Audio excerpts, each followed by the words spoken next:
Welcome to the next video.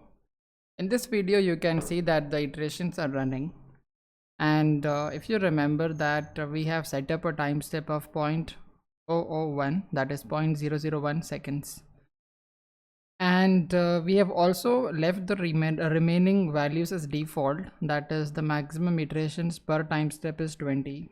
So you can see that we have 20 iterations happening, then the time step is changing to the next one.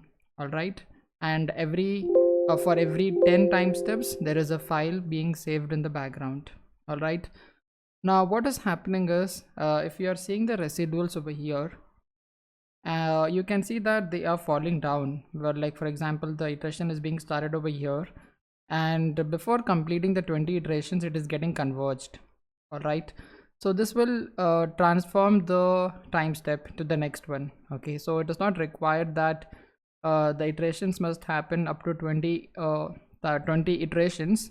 If your solution is converging before that, then automatically the time step will be changed. Now this will not happen immediately, this will happen after an interval of time. All right, and coming to the velocity contour, I'm sorry, not the contour, the area weighted average of velocity magnitude report what we have created.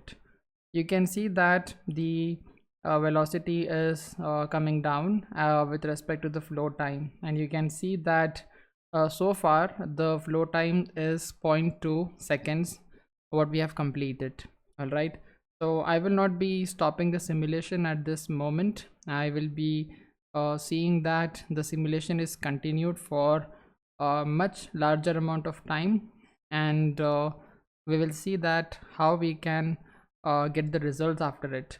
Now as you can see that the solution is converging for almost this is 81, and let us see when it is converging. So 8 iterations are done, 9, 10.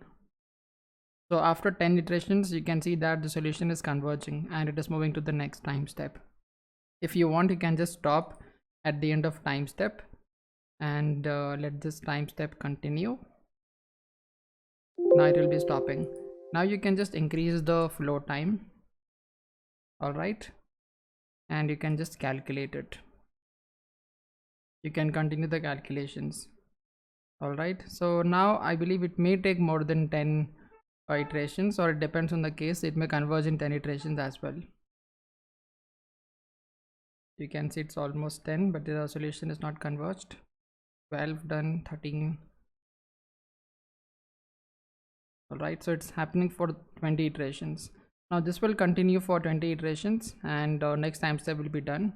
Now this will happen continuously until unless we are getting convergence, and then your time step will be quickly changing. Because we have increased the time step, now it is requiring more iterations to perform, right? So this is the way we have to tackle the transient simulations. You have to monitor each and every aspect in a case.